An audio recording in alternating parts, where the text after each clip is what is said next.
Bienvenidos, muy buenos días, 6 de la madrugada, 40 segundos, un gusto saludarlos en este amanecer. Hoy es martes 5 de diciembre. La elección de gerentes para clínicas y hospitales volvió a frenar la reforma a la salud en la Cámara de Representantes. Es el famoso artículo 42, que dice que esos gerentes los deben elegir a dedo, alcaldes y gobernadores, con el riesgo, por supuesto, de la politiquería y de las cuotas burocráticas, que es el fantasma que suele aparecer cuando se habla de un sistema de salud público. Que no haya concurso, que sea sin meritocracia y solamente basado en decisiones políticas, es la idea del gobierno. La plantea el ministro del Interior, Luis Fernando Velasco, que fue congresista, que dice que los concursos han sido un fracaso y menciona universidades sin decir cuáles, y que si se llega a hacer concurso, lo malo del concurso es que toca elegir los ganadores del concurso. Es cierto, él habla de decisiones de la Corte Constitucional. Que sí sea concurso es la tesis del ministro de Salud. La ley finalmente quedó con un examen, una fórmula intermedia, un examen de conocimiento para crear una lista de elegibles de las que esos alcaldes o gobernadores van a escoger al gerente o al director del hospital para manejar la salud en Colombia.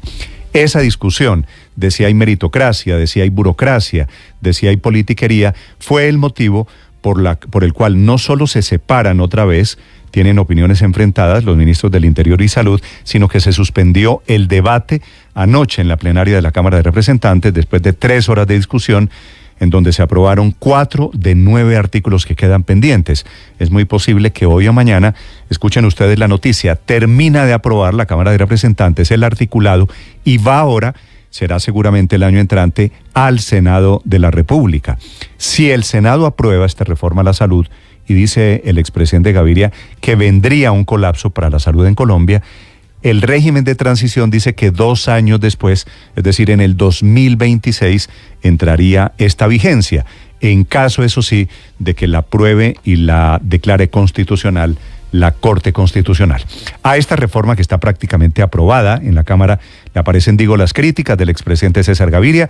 Sus reparos dicen que es inconveniente avanzar simultáneamente mientras no se aclaran las diferencias contables con las EPS. Y advierte el expresidente Gaviria, en cuyo gobierno se hizo la Ley 100, pero que apoyó al presidente Gustavo Petro, dice que es inevitable o que sería inevitable un colapso a la salud.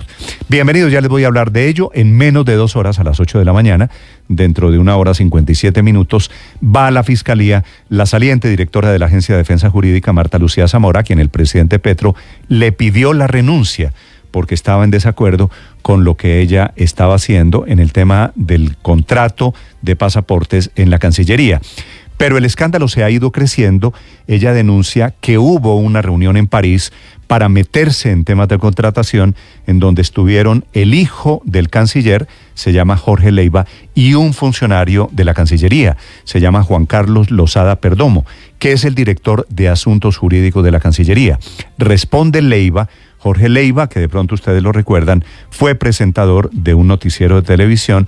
Responde Jorge Leiva diciendo que no fue una reunión, que fueron varias en 4 días de encuentros en París, pero que no fue para cuadrar licitaciones, para organizar contratos, no para sustentar la tesis de que corrieron ríos de millones de pesos por debajo, que es la denuncia muy grave que hace la directora de la Agencia de Defensa Jurídica. Otra vez, fuego amigo. Jorge Leiva dice que el encuentro sí fue con funcionarios de la Cancillería, pero que son amigos personales, cuando hace muchos años él y su padre militaban en el Partido Conservador. En medio de esta pelea, el callado canciller de Colombia, el canciller Álvaro Leiva, que fue un hombre muy importante y que ahora dice él, que es la frase a la doctora Marta Lucía Zamora, que demanden, que perdemos el pleito, pero yo estaré 3 metros bajo tierra. Desde Dubái, el presidente Petro toma partido en esta pelea, ha decidido respaldar al canciller, de quien pensaban algunos estaba tambaleando en su cargo. La doctora Zamora es la gran derrotada en este episodio.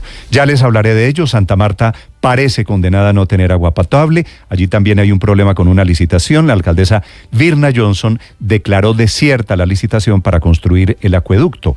Ella, que no aceptó la plata del gobierno nacional, ahora declara desierta la licitación. Dice ella que no se presentó ningún oferente, Coincide esta decisión con la Procuraduría que le abrió una investigación disciplinaria al gobernador del Magdalena, Carlos Caicedo, que había sido alcalde de Santa Marta. Ni él ni ella, Virna Johnson, pudieron sacar adelante el tema del agua potable para los samarios. 3 cargos enfrenta el hombre, el colombiano que es protagonista de la novela de espías en Estados Unidos. Nació en Bogotá en 1950, se llama Víctor Manuel Rocha. Descubrieron después de prestar servicios diplomáticos, después de trabajar para la derecha en Estados Unidos, se declaraba trompista, era en realidad un espía del gobierno cubano. Lo capturaron en las últimas horas por espionaje, lo acusan de haber espiado durante 40 años, desde 1981, y tendría que pagar una condena, será muy alta, por conspiración. Actuaba como agente doble, usaba un pasaporte obtenido con una declaración falsa. Ya les voy a contar la historia de este espía colombiano, protagonista del caso de hoy en Estados Unidos. Es un gusto saludarlos en este martes. Es el día del fisioterapeuta, es el día del voluntario y un día como hoy, en 1919, fue fundada Avianca.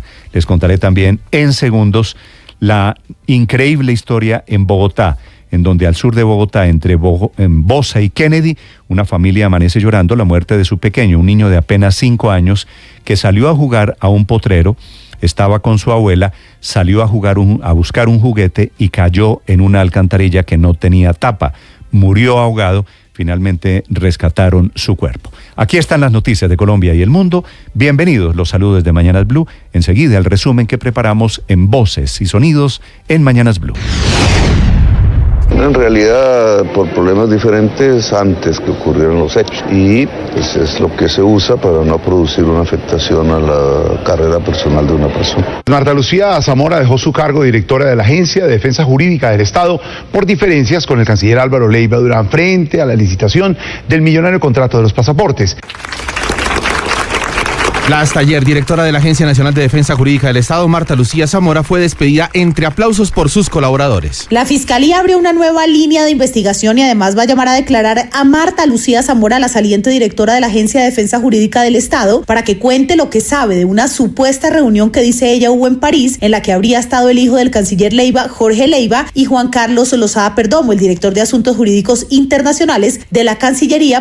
A mí personalmente me gustan los concursos de méritos, pero es que no es lo que yo quiera, es lo que decía el Congreso de la República. Nueva diferencia en el gobierno nacional por la reforma a la salud, esta vez en el artículo que establece los lineamientos para elegir gerentes de los hospitales en las regiones. Elementos de meritocracia con la posibilidad constitucional de no quitarle la decisión a los gobernadores y los alcaldes. Este artículo va a terminar enfrentando al Congreso con buena parte de la opinión de este país. La sesión terminó aplazándose en medio del duro debate que se estaba dando en torno al tema de los directores de hospitales. La representante verde, Katy Jubinao. Saquen excusas, si aquí lo que se están inventando es otra nueva jugadita para quitar la meritocracia del artículo 42, díganselo al país. Del expresidente Álvaro Uribe, a través de una carta, aseguró que las EPS ahora pasarán a ser gestoras de salud y vida y que en todo este desorden burocrático de la reforma que se propone se les va a pagar una comisión fija, cuestión que calificó como una vergüenza. El expresidente y director del Partido Liberal, César Gaviria, respaldó los cambios, pero cuestionó la propuesta de arrasar el sistema existente. El ministro de Salud, Guillermo Alfonso Jaramillo. La salud no es de un grupo político, la salud no es de las EPS, los dineros son de todos nosotros. Ahí está la diferencia. Unos que quieren que los recursos estén en manos de los privados y nosotros eso es lo que estamos tratando de hacer y ha sido el postulado del señor presidente de la República. Gobiernos, sindicatos y empresarios no lograron llegar a un acuerdo sobre la cifra de productividad para el aumento del salario mínimo del 2024. Voceros de las centrales obreras reconocieron que hay diferencias en las cifras presentadas por el DANE. Fabio Arias es el presidente de la CUT. En 17 años hay una diferencia, según nuestros cálculos de los profesores nuestros de la Universidad Nacional, entre productividad total factorial y productividad laboral de por lo menos 20 puntos. La ministra de Trabajo, Gloria Inés Ramírez. Estamos entre todos recogiendo los insumos que son necesarios para construir nuestra cifra. A pesar de que el pasado jueves llegaron a Ciudad de México las delegaciones del Gobierno Nacional y el ELN, solo hasta este lunes se instaló formalmente el quinto ciclo. Entre los temas de la agenda estará el fin del secuestro por parte de esta esta guerrilla. Blue Radio conoció la solicitud del Ministerio de Defensa al nuevo comisionado de paz, Oti Patiño, para concretar una sincronización de los ceses al fuego, al reconocer que las negociaciones de paz, en vez de reducir las acciones, desataron una guerra entre el ELN, las disidencias de las FARC y el Clan del Golfo. El viceministro de Defensa, Alberto Lara. Organizaciones que tienen cese al fuego con el Estado colombiano siguen enfrentándose y siguen disputándose el territorio a sangre y fuego. El propósito de los ceses al fuego no se está cumpliendo. Están tras la pista de los responsables de ejecutar en menos de 24 horas 7 homicidios en jurisdicción de Santa Fe de Antioquia. Tras un consejo de seguridad en las últimas horas, el secretario de Seguridad del departamento anunció recompensas contra cabecillas de estructuras criminales. Se tiene un ofrecimiento de recompensa de hasta 100 millones de pesos por el cabecilla principal del bloque central Urabá, alias Richard. Al mismo tiempo, se toma la decisión de hacer un ofrecimiento de hasta 100 millones de pesos por el cabecilla principal de la subestructura de Edwin Román Velázquez Valle, alias Rayo. No, le digo entonces, le digo en juego, puta malparida. Por los delitos de ataque al inferior y lesiones personales deberá responder ahora el sargento del Ejército Osvaldo Jiménez en esta nueva investigación en su contra. Él es el militar que quedó grabado en video en el momento en el que le grita y agrede a la soldado Tatiana Osorio en el batallón de servicios número 7 en Villavicencio, en Meta, al parecer porque ella decidió reportar con otros superiores presuntas irregularidades cometidas por el suboficial. Nicolás Petro arremetió contra el fiscal de su caso, Mario Burgos. El fiscal y la fiscalía no han sido leales con mi derecho a la defensa, que en buena hora ha protegido la Corte Suprema, advirtiendo que mis abogados defensores no pueden ser amenazados con sanciones por la fiscalía. Su abogado, Diego Henao. Yo nunca he cerrado ninguna puerta a nada. El proceso judicial permite todo tipo de herramientas. Se reinició el juicio contra John Paulus, señalado asesino de Valentina Tres Palacios. La fiscalía presentó varios testigos, entre ellos la mamá de la víctima. El ente investigador pedirá una condena de 50 años de prisión. Laura Hidalgo, Marlet de Valentina Tres Palacios. Y él me dijo, no tengas miedo de mí, que yo tengo buenas intenciones con tu hija. En total son 17 los minerales que el gobierno va a promover activamente en los próximos años. Los eligió por considerar que contribuyen a la soberanía del país en términos energéticos, porque le ayudan a la transición o porque permiten fomentar economías asociativas. En la lista hay viejos conocidos como el oro y el cobre. También están las esmeraldas y los fosfatos. Sin embargo, hay un gran ausente. El gran ausente se llama carbón térmico, que hasta hace poco era un mineral estratégico para el país. En el listado solamente permanece el carbón metalúrgico, que es usado en procesos específicos de la industria.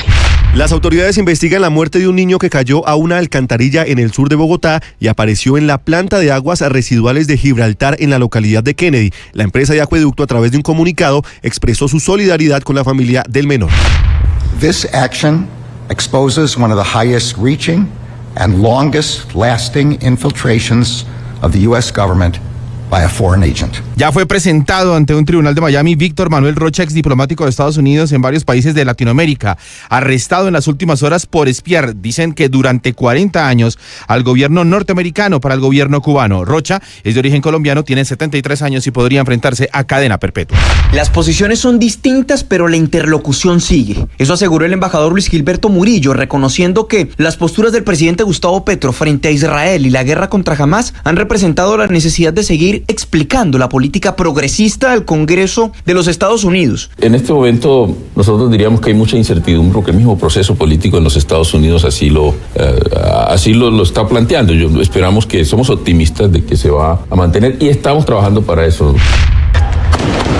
Durante la noche, el ejército de Israel ha comenzado a sitiar con tanques y retroexcavadoras la ciudad de Khan Yunis. La orden inminente es que la población gazatí evacúe un 20% del territorio que ocupa la ciudad. Eso significa que unas 200.000 personas deben, una vez más, dejar su sitio de refugio. Medios norteamericanos aseguran que Israel está preparando la inundación de los 800 túneles construidos por Hamás en el subsuelo de Gaza. Se cierra un año exitoso para la Selección Colombia con los 2 partidos amistosos ante Venezuela y ante la Selección de México. El técnico Néstor Lorenzo ha convocado 20 futbolistas. La mayoría de ellos actúan en el fútbol colombiano y norteamericano. Estás escuchando Blue Radio.